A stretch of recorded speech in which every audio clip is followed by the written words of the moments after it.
right, 635 podcast. I'm here with Ron Smith, and that's all you're going to see because one of our other camera systems failed, but we're ready to talk about the stories here. We got two of them. Tell me about the first one, Ron. Well, this one's about the stabbing of Austin Metcalf and Karmelo Anthony, that situation. Karmelo Anthony recently got bail from $1 million. It got lowered to $250,000. All right, let's recap the story. Just give us a cliff note. I'm sure everyone's heard about this, but go ahead and give us a summary of what happened. So April 2nd, Austin Metcalf was stabbed by Karmelo Anthony. All right, at a track meet in Frisco, Texas, north of Dallas. All right, Austin Metcalf got stabbed in the heart, and he died in his his twins' arms. All right, so come to find out, it is what it is. Karmelo Anthony's a black young man. Austin Metcalf is white. It was a huge deal in terms of now it's playing out in terms of race, but that's the deal. Karmelo Anthony has been in jail since April 2nd or April 3rd or whatnot after the incident. So he recently just got bail like yesterday, all right, to, wait for his trial or whatever. But a young man died at this track meet, which is Austin Metcalf, and that's where we are right now. Yeah. So, okay, so two high school. Do we know roughly what grade they're in? I think I'm not exactly sure. Maybe a junior, Karmelo Anthony, and I think Austin Metcalf may have been a junior or a senior. He was a D1 football prospect. And they were both. They were both supposed to be competing at the track meet? Well, that's the thing. A lot of things are still convoluted right now. I know Austin Metcalf, he was supposed to be competing. No, not exactly sure with Karmelo Anthony, and this is Karmelo with a K, not the basketball player. I thought the name sounded familiar when I first heard it. Like, it's not Karmelo, the basketball player, but a young man named Karmelo Anthony with a K. We're not sure if Karmelo Anthony was there for the track meet in terms of competing, all right? But he went under the tent, allegedly, of Austin Metcalf and his team or whatnot. They asked him to leave the tent because he wasn't supposed to be there. Allegedly, Austin Metcalf put his hands, shoved him, touched him, said, "Hey, you're not supposed to be here. You need to leave." And then that's what precipitated the stabbing. Karmelo Anthony took a knife out of his bag. Why does he have a knife at a track meet? Nobody knows yet. And he proceeded to stab Austin Metcalf in the heart. All right, so I don't know if he was competing there, Karmelo Anthony, but I think Austin Metcalf was competing there. When I first heard this story, I was almost confused. Like when I hear the word tent, I'm thinking of like a 3-person camping tent. But are we talking about sort of like an overhang, like almost like a picnic? It's like area? A gazebo. A gazebo. Yeah, okay. when you go to these track meets, I ran track in high school. You go to these track meets, to keep it from the sun. Like you have these gazebos, the team will put their stuff under there, and you kind of sit there until your next event. All right, it may have your insignia on there in terms of your team or whatnot. It's at these big stadiums. All right, so I can see what they're talking about. It's basically like a gazebo where your team goes under there, and it's like your team and your friends. Not just anybody can go under there. Yeah. So that's why arguably Austin Metcalf was like, hey, you don't belong here. Can you leave? And words were exchanged according to his brother. And then Karmelo Anthony, got spicy according to Austin Metcalf's brother. And that's where it kind of gets lost, what happened and what's going on now. They're arguing that this is self-defense. All right. Now, apparently, from what I understand, there's some video footage. Police took video footage like phones. Oh, wow. So, we'll see what the truth is going to be, hopefully through trial. Yeah. I mean, wow. I mean, if they have video footage, I guess that would be huge. Every time something like this happens with a bunch of high school kids, you would think, everyone would be pulling cameras out and things like that. So, and it's sad. Frisco's a nice. This is where the Cowboys. The Cowboys. So, and right now, online it's just a bunch of lies and distortions and everything like that. It is sad. Right now, his Give Send Go, Karmelo Anthony is at 461 of over almost $500,000. That's the goal. So people in the highest, donators, it's about $1,000 or whatever. Like you got 5 or 6. So it's becoming a racial issue now too. My deal is, hey, it should be justice in terms of innocent until proven guilty. All right. Perhaps it's not as black and white as it, once was, people thought, but it's becoming a black and white issue. Here recently coming up, there's been calls for to protest white people allegedly. It's like a press deal that's going online to go protest this whole situation for Austin Metcalf. That might be a setup, but we'll see. So what exactly is the debate? So like people are taking sides about pro and con. Metcalf. What's the Metcalf's name again? What's his first Austin name? Metcalf. Austin Metcalf, and then Karmelo Anthony. So people take. I mean, what are they saying? Give me the pro Karmelo Anthony side. What exactly are they saying? Well, the argument is that hey, Austin Metcalf was bullying Karmelo Anthony. There's no evidence of that. There's no evidence of them even knowing each other prior to this incident. But again, this has to be adjudicated in the courts in terms of the trial. Okay. But the main thing is that, you see online is divided.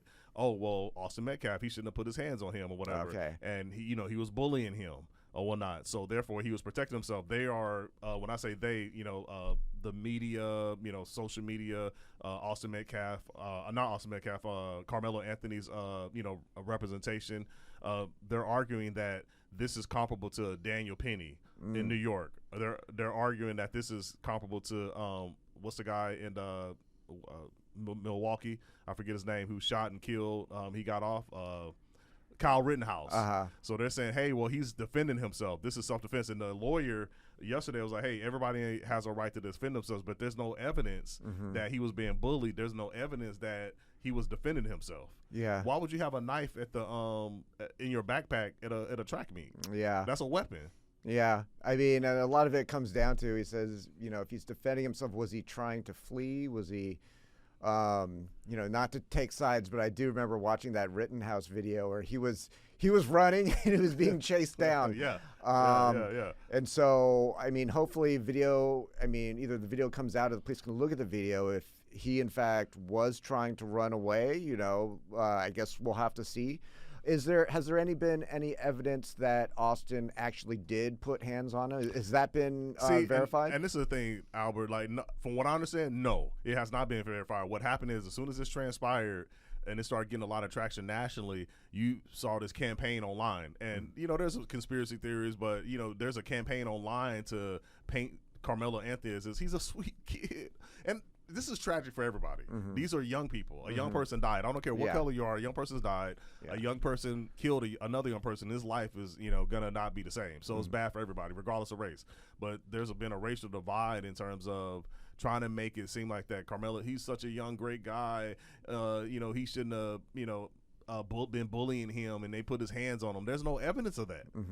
So I'm hoping, it sounds like there is video footage according to Austin. Karmelo Anthony has a lawyer, but he also has this quote unquote this minister, this black activist guy that kind of is his spokesperson or whatnot, and he's essentially saying like he debunked some of these online aspects last week or whatever. So he kind of walked back a lot of things like, just certain things he walked back. So it may be video footage. He kind of alluded to that. So we'll see in the court trial what transpires.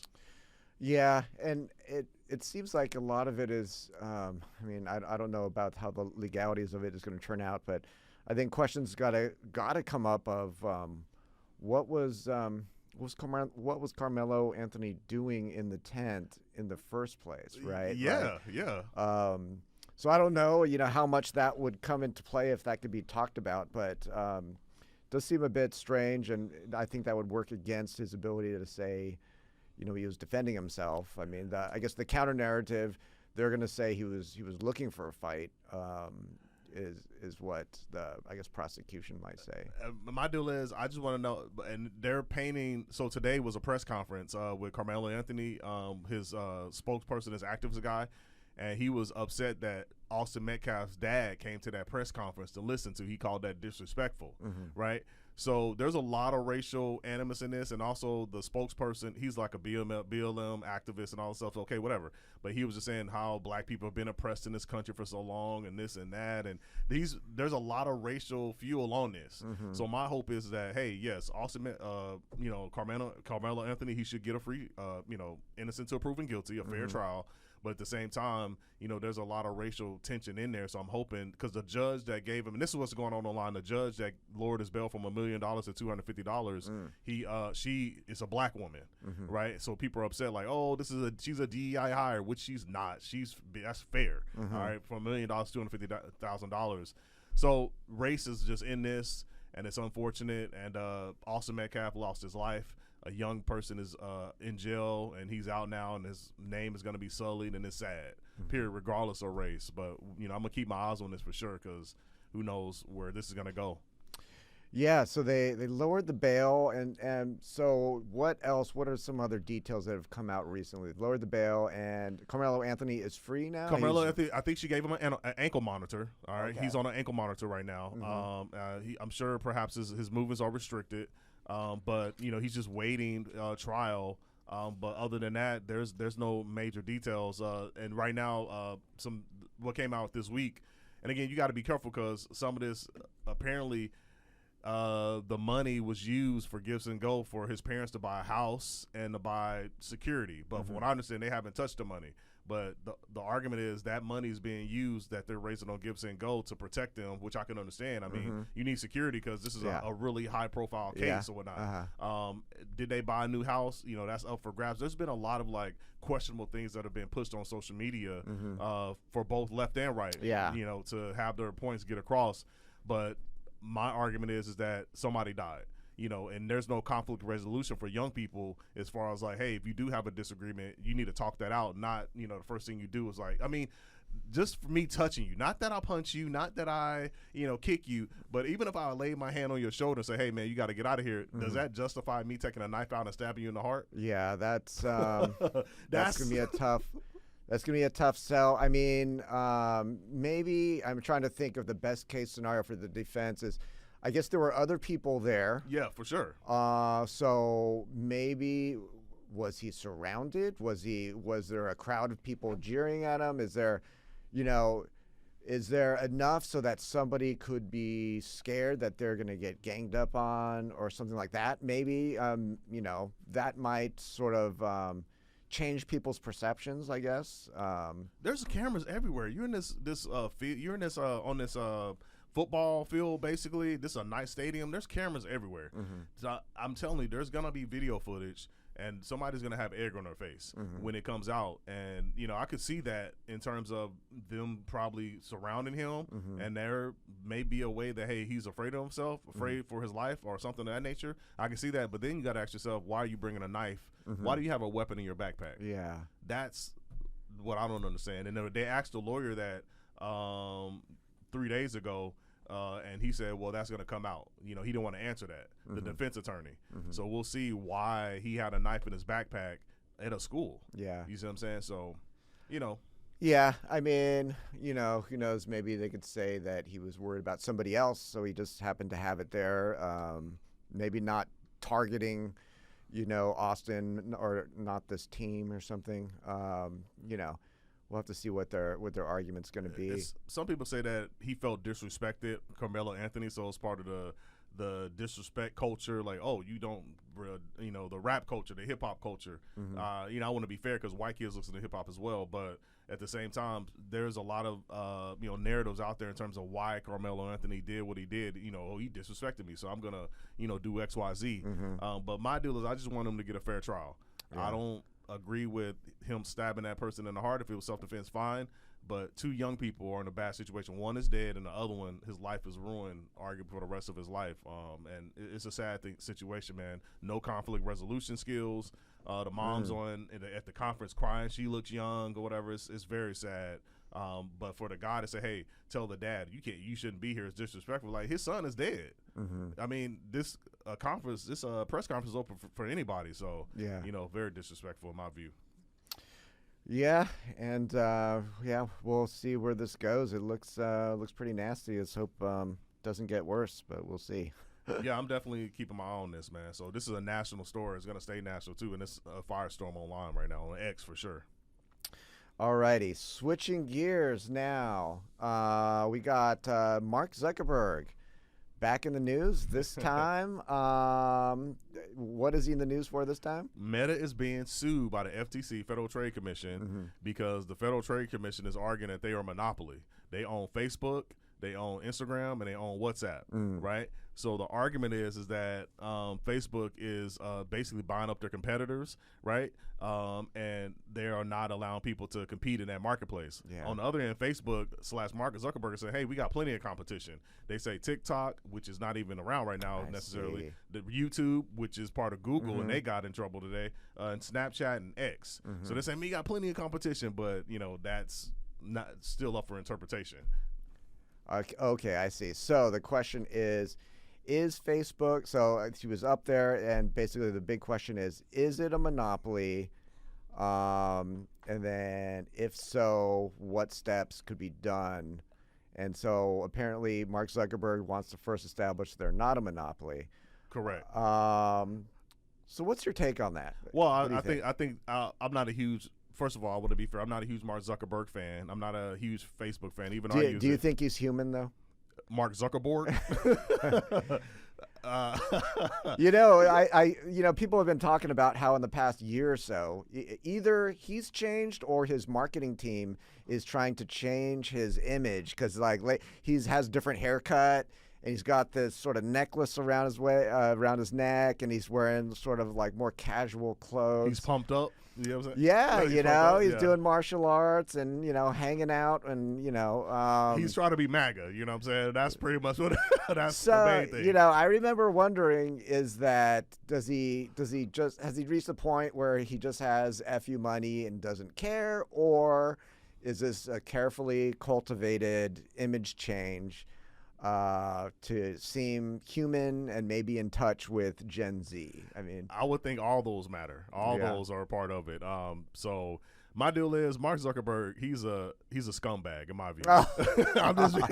What he did for the 2020 election, man, with the Zuckerbucks and swaying the election. Time magazine had a right after the election, the 2020 election, they did an article basically bragging about how, now this is all political views of my own, but I'm just saying they bragged about how they swayed the political election, and you can read in the Time magazine, it's kind of wild, but Zuckerberg had a lot to do with that in terms of millions of dollars he put into that. Also in terms of the information he was hiding, that's in this lawsuit as well, the information he was hiding regarding the effects of Instagram on young women, young girls, right? Yeah, I remember that. Wall Street Journal, if I'm not mistaken, did an expose on that because they were hiding the data on that, right? So I don't know him personally, but I just don't. He stole Facebook from the Winklevoss twins, right? And at Harvard, he had to pay the Winklevoss twins money or whatever in terms of a settlement, if I'm not mistaken, because that idea of Facebook was really all their idea, and he took it from them essentially. Oh. Have you ever seen the movie Social Network? Social Network? Yeah, I remember that. Yeah, it's a good movie. So, but Mark, I'm not a huge fan. Now after Trump got elected, along with all the other tech people, a lot of other tech people, when they got elected, he went on Joe Rogan. And this a little bit before this, he was like, hey, I'm sorry. He did a mea culpa. Yeah, the FBI came to me and said that, the laptop from hell, or, the Hunter Biden laptop is not real. It's Russian disinformation. And I'm sorry about that. I took it down to come to find out it was real or whatever. So, this dude is like, hey, so now he donated $1 million to the Trump inauguration deal. So he's trying to suck up to MAGA. Yeah. Right. And, Trump's FTC is like, we don't care about that, bro. Like, yeah, you're going to go ahead and do this trial. So, yeah, I don't trust any of those tech bros, even Elon Musk, to be honest with you. Yeah. And so Zuckerberg comes and he said, all right, so now he goes in front of Congress, and then was it Congress, or is it just the FTC? He went to Congress several times, but this right here specifically is that started Monday is the FTC. Okay. Yeah. So they have to establish, or he had to establish, he's not a monopoly. So what was his case, that Facebook or Meta is not a monopoly? He's saying that he saw Instagram. It's really about Instagram. Really. Of course. And he was saying that he saw Instagram years back, and he was like, man, they do pictures very well. They have a nice platform or whatever. So he's like, hey, I invested in it because, Facebook wasn't doing what Instagram was doing. But allegedly, or apparently, there's rumblings or perhaps emails that are essentially talking about, I'm paraphrasing, that, hey, we need to buy this because if later it'll basically be a competitor against us. Yeah, and it wasn't already the trend of young people switching to Instagram anyway. So right now it's boomer book. Facebook is boomer book. Oh, totally. Boomer book. Yeah, I mean, Facebook is kind of like the phone book. Right? Yeah, It's like if there's some official business you have to look up, you use the marketplace. Yeah, okay, you go open up your account for the first time in a year and you go look something up or something. But in terms of the everyday, open your phone, check stuff out, yeah, it's definitely older people, and it's kind of niche. Like it is, businesses and organizations and stuff like that more use that for communication purposes. Mm-hmm. As opposed to necessarily, hey, trying to find out what's going on as far as like socially per se. Mm-hmm. I think X has really taken over that as far as like the public square and getting voices heard. Instagram too, to a certain degree. It's only so much you can do on Instagram though. Yeah. But with Reels and things like that, that's helped out. But look at some numbers here. I looked it up. In terms of market cap, Facebook is top 7. Right, in terms of market cap. So you look at their market cap, they're bigger than several countries as far as like their GDP, right? So they're top 7. Number 4 on that is Alphabet, Google. And today the judge found that Google is running an illegal ad monopoly. Right, so that doesn't bode well for Facebook or / Meta in terms of what they're trying to do. So the crux is they want, the critics at least, they want to have Facebook divest from Instagram and WhatsApp, because WhatsApp is really big, particularly when you talk about people that international too. I hear, super big. So I mean, that's a lot of power. And the main thing is like, hey, is this providing people free speech? Because people are getting banned off of Facebook. That's another reason. In 2020 during the COVID, the CDC was going to Mark Zuckerberg and say, hey, take this person down because that's misinformation. Come to find out what they're talking about 5 years later is totally true. Robert F. Kennedy Jr. and others or whatever. So this guy here, now he wants to be like, and they stop fact checking too, right? They stop fact checking too. They're switching. Facebook is, I hear they're switching to community notes style.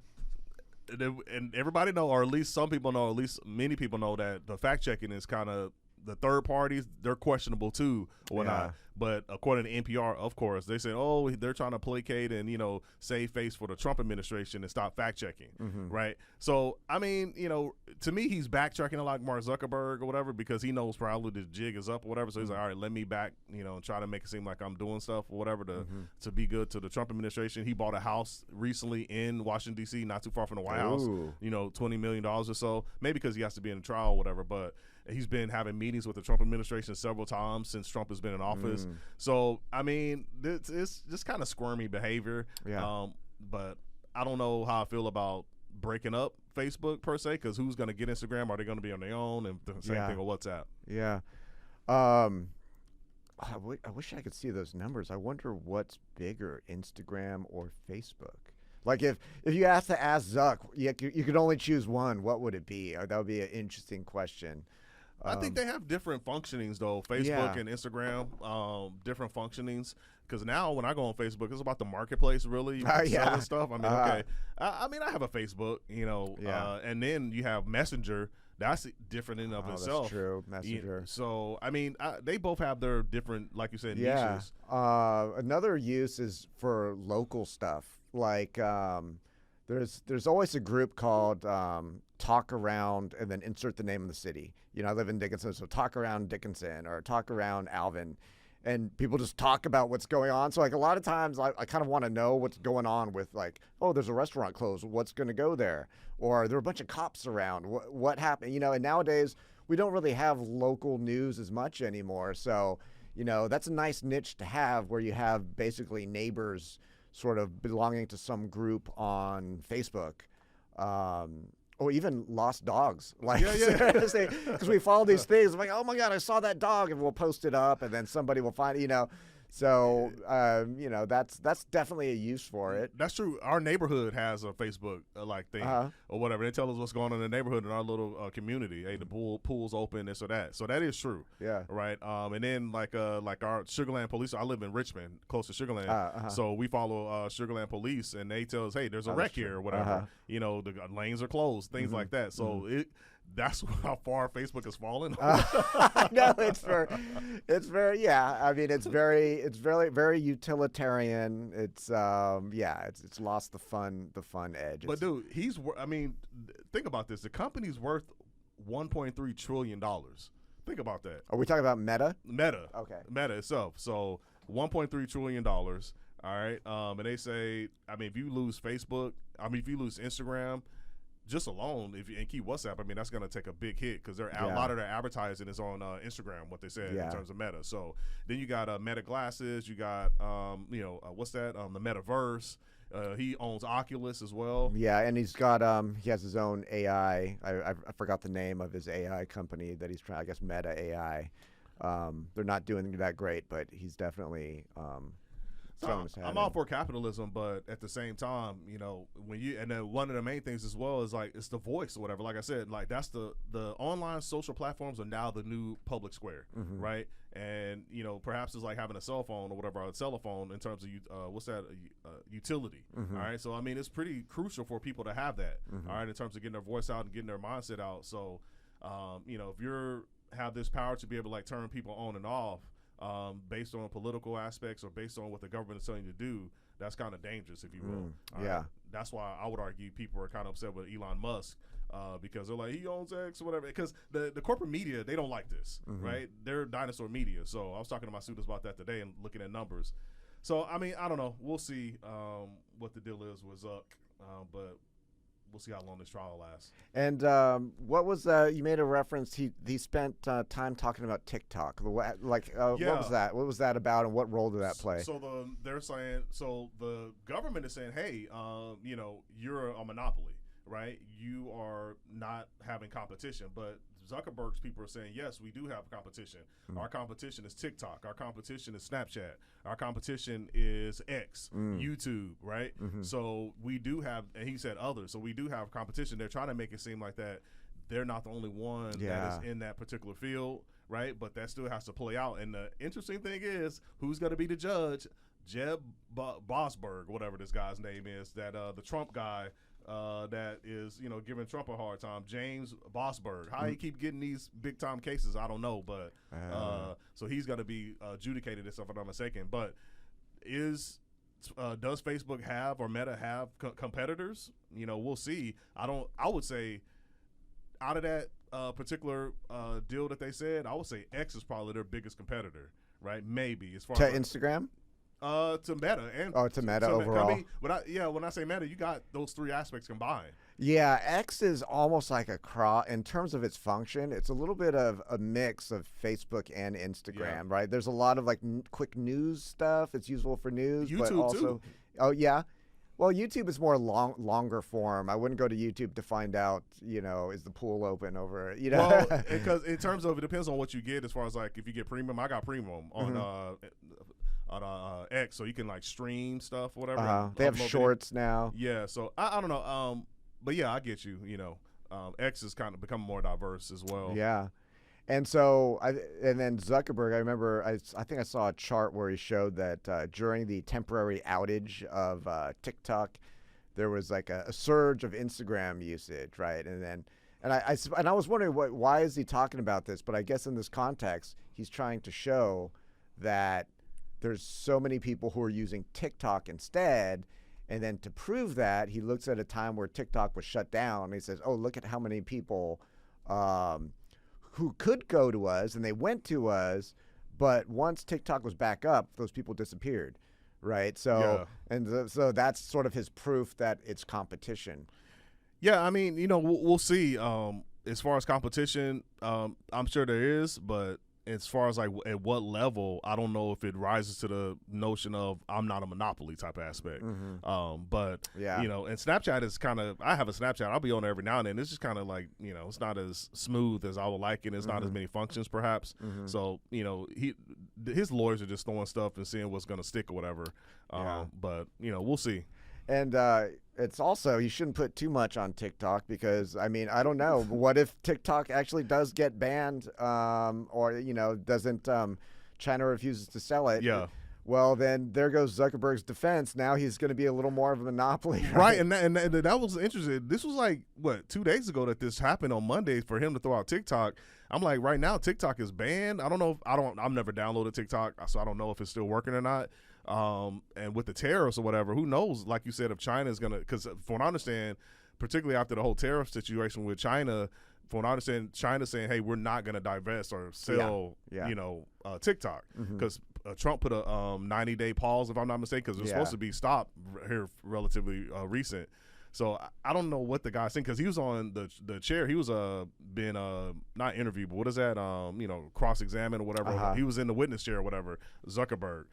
So he wasn't giving direct answers either or whatever. So they were like asking him when asked by the Federal Trade Commission lawyer if Meta, then called Facebook, purchased Instagram because it viewed the service as an essential threat. Zuckerberg was evasive. He said, "Oh, they got a good camera. Oh, they got a good filter." He never answered the question, basically. So I think, you know, and Sheryl Sandberg, also they said who's going to be witnesses. Sheryl Sandberg, she doesn't work there anymore. She's going to come be one of the witnesses for the state, if I'm not mistaken, against Mark Zuckerberg. Oh, wow. Yeah. Oh, so I was crazy. like, man, dude, I don't know if she was like compelled to. Sheryl Sandberg and the head of Instagram, Adam Mosseri, are among the witnesses the government intends to call. So I don't know how she left Facebook or Meta, and if it was in good terms or not. So for her to come and testify against Meta, that's going to be big or whatever. Oh, that'd be exciting. Yeah. I need to look and see if this trial is like being streamed or something. Oh, yeah. It sounds exciting. Hopefully we'll get more dirt. And Yeah, I know. Yeah, for sure. All right, Ron. Thanks a lot for coming by. Man, thank you, man.